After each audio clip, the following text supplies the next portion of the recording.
So if we're going to try to find an ethic or ethics that is more than just a collection of personal preferences or cultural tastes, um, or ideas, we're going to want to formalize this exploration a little bit and make sure that we understand what the different features of ethics are when it's more than just taste, and what all the parts are and how they work. So in ethics, in formal ethics, what we're always dealing with is what's called the is-ought gap. We find ourselves in some set of circumstances. Something's going on. That's the what is.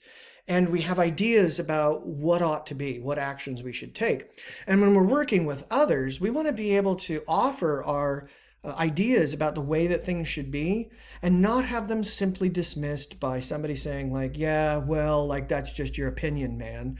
And that's this is-ought gap, right? If you fall down into this, that's just your opinion, it's a steep climb out to try to recover claims about the way that things should be. So what we're looking to do in ethics is kind of build a bridge over this gap that prevents people from saying, that's just your opinion. Okay, and that's what we're looking for, is, well, how can I build this bridge so I'm not just dismissed as somebody with one of 8 billion opinions about the way that things should be.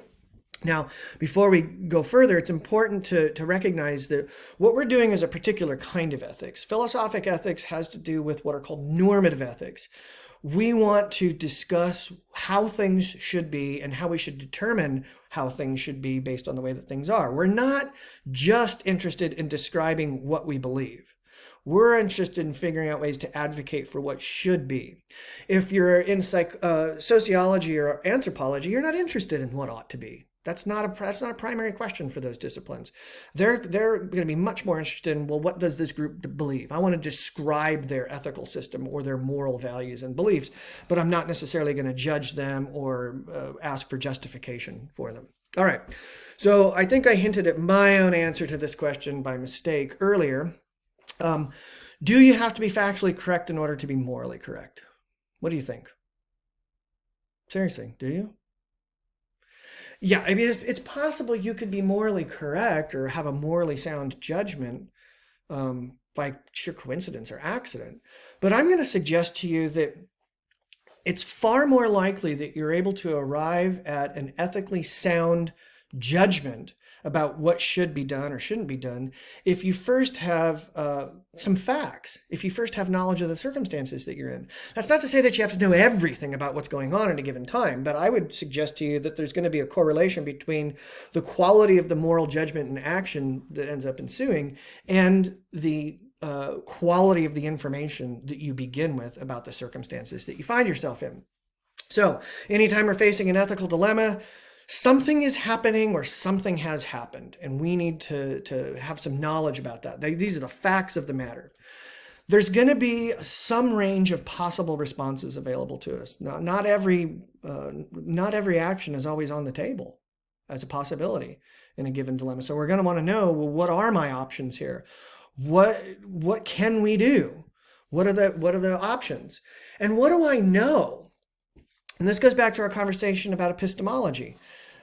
I have thoughts about reality. I have beliefs about reality, and to whatever degree they correspond to the way that reality is, I want to be able to rely on that information, that knowledge, in order to help me bridge this gap. Because what I'm trying to figure out is, what's the judgment I should make here about what somebody has done or what I'm contemplating doing or what the possible options are in front of us? And I have to ask myself questions like, well, how should things be? What should happen? What ought to happen? What response of the available possible responses we have, what response should we choose? What should we do? And this is going to require that I look back on all of my knowledge and ask myself, well, of all that I know, what seems to stand out as more important bits and pieces of information than other bits and pieces of information? So this is this dynamic of trying to get over the is-ought gap. It's taking an inventory of what we know about the situation that we're in and then trying to figure out the way that things should be. Now, in every one of these situations, there's going to be 4 things potentially in play.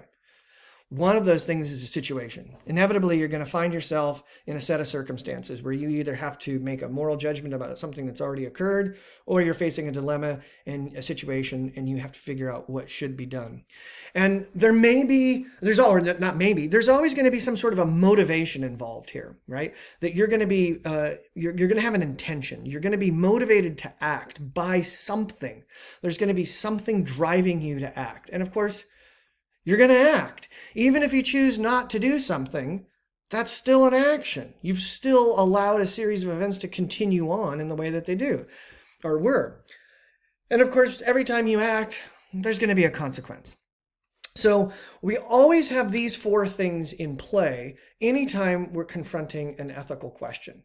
And the question that we need to get clear on, at least initially, or get a little clear on, is which of these four things matters to you?